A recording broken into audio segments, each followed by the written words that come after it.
can the UN help to create such a more global, ethical global financial system? Thank you. Well, I think we have been very active in different circumstances, in different fora, with our own initiative on financing for development in the post-COVID situation, in our interventions in the G7, in the G20, and in the spring and autumn meetings of the World Bank and the IMF. It is very clear that the present system is biased. The system was conceived by a group of rich countries, and naturally it basically benefits rich countries.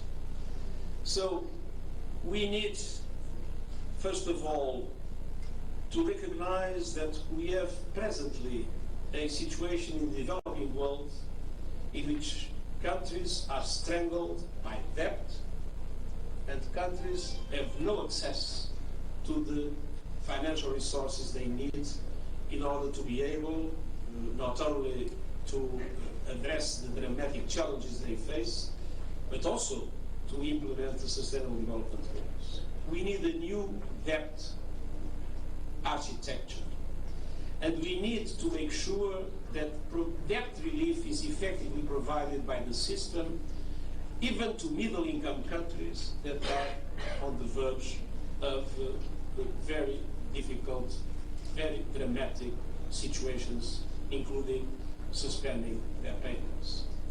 On the other hand, we need multilateral development banks to change their business model. We need them to assume more risks and to be able to leverage more systematically private finance. That is essential. But private finance today is only accessible to many developing countries at very high interest rates that do not allow for the solution of their problems. So multilateral development banks, beyond their loans, need to provide more guarantees to bring private finance at reasonable costs. Must be first risk takers in coalitions of financial institutions to support developing countries. And this is true in relation to situations like the situation in Pakistan, but also to build resilience in all other aspects, facing climate, facing the risk of pandemic situations, and taking into account the need to implement the Sustainable Development Goals. And on the other hand, it is absolutely essential that concessional funding is made available to middle-income countries that are particularly vulnerable. When a least developed country graduates, that graduation brings with it a cost, the loss of concessional funding. And in many situations, they are still extremely vulnerable.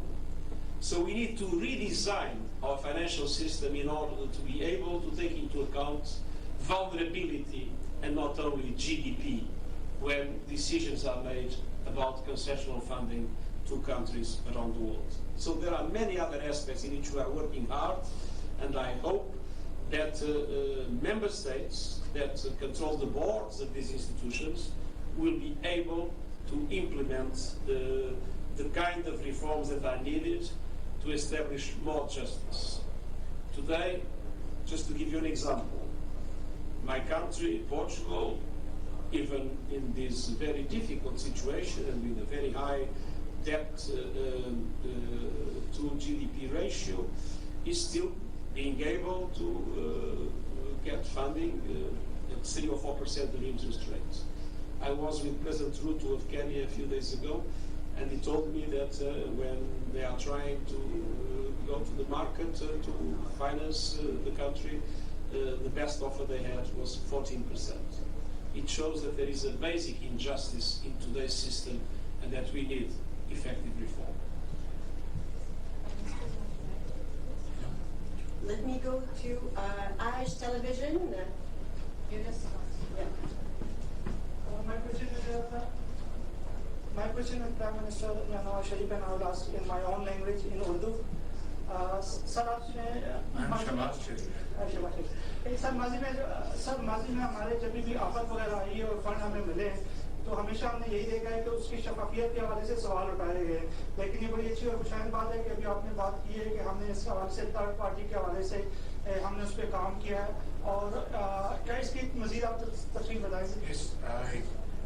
This is in my speech today that these programs through joint collaboration and with international support will be undertaken in a very transparent fashion.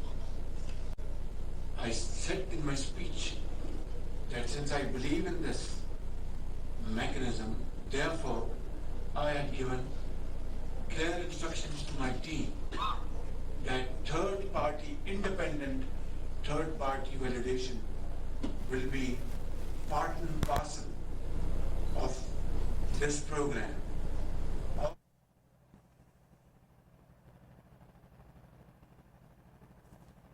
तो ये जो आपने बात की है बिल्कुल सही कहा कि शफाफियत ये हमारी पहली तरजीह है, और उसका तकाजा ये है कि इंटरनेशनल जो कम्युनिटी जो फंड्स मुहैया करेगी, आज जिनके ऐलानात हो रहे हैं, वो खुद हमसे ये तवक्को करेंगे कि हम एक एक पाई का हिसाब दें, और उसका वाहिद तरीका ये है कि सारे का सारा निज़ाम बहुत शफाफ हो और third party mechanism, third party validation जो है जिसमें हुकूमत और पैसे देने वाले किसी का कोई इख्तियार या असर ना हो, थर्ड पार्टी खुद हकायक की बुनियाद पर उसका फैसला करे। Let me now go to AFP. I think the microphone is making its way to you.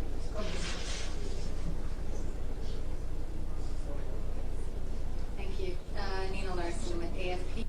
I had just a question for both of you. I was wondering if you could say how confident you are that you'll be able to get the massive investments that you're asking for, the $8 billion from international sources that you're asking for. And for Prime Minister Sharif, I was wondering if you could say how close you are to a deal with the IMF for the next disbursement tranche, and what the main stumbling blocks might be. Thank you. Well, it is my hope that we'll be able to come out of this conference with a support as close as possible to the 8 billion that, as the Prime Minister said, the international community is supposed to contribute in relation to this program at this moment. But this is not the end of the story. I believe it will be very important as the program of reconstruction moves on to go on mobilizing international support, because when we see the situation in Pakistan and the level of devastation that took place, and when you see the fragility of the country in relation to possible future natural disasters, I think that international solidarity will not stop at this conference. But if we come close to the 8 billion, that means that there is a considerable success and a demonstration of trust in relation to the government and the people of Pakistan for the capacity to implement what is a very ambitious but very well-structured program that was also presented in this conference. Yes, thank you very much. I would like to just answer your question that even before these floods hit Pakistan, we were already facing humongous challenges because of serious tension in Eastern Europe, and as a result, food inflation, the prices of oil and gas were skyrocketing, and Pakistan was facing this imported inflation in a very, very difficult situation. And how could you expect that after the floods hit Pakistan and almost destroyed everything, that we would pass on this imported inflation on the common man and he or she will accept it without even a squeak? That is unnatural. And that is also not in line with the norms of justice and fair play, that the rich can enjoy both the worlds, whether the prices of oil touch $200 a barrel or $30 a barrel, and a poor man who is able to meet these two ends with great difficulty, you will expect that he will absorb this price hike without any protest and agitation. That is not human, strategy. That is not normal. It is absolutely abnormal. Yet we had to again connect with IMF and resurrect that agreement which was violated by the previous government and accept even harsher conditionalities. So that is our challenge.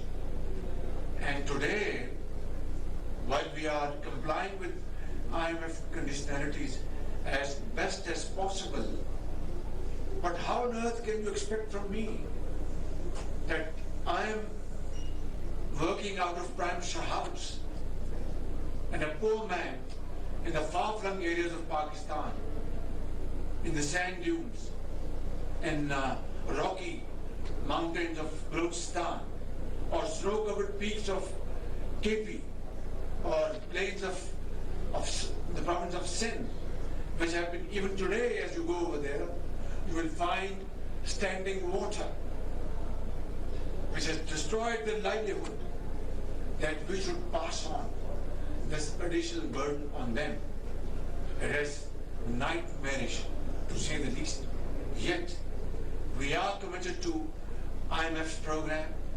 We will do everything to comply with their terms and conditions, although I am constantly trying to persuade them that please give us a pause. I'm very grateful to Secretary General. He is also in touch with them. I spoke to the Managing Director the other day and tried to first assure her that we will comply with the terms and conditions. And B, I said, you are a wonderful person, wonderful human being. You have a heart of a gem, and you know the plight of poor people in developing countries. So kindly be considerate and compassionate and give us some breathing space. Well, this is an ongoing dialogue. I'm sure one day soon we will be able to convince them through logic and through facts. That said, regardless, we will comply with IMF program. Mr. Prime Minister, did you want to say something else, Secretary General? Well, I'd like to say that economic stability is very important. But let's not forget that the day we will all be there, there will be perfect economic stability. Thank you so much, everybody. This is all the time that we have. Thank you very much. Thank you. Thank you. Thank you, Mr. Prime Minister, Secretary General. Mohammad Shehbaz Sharif.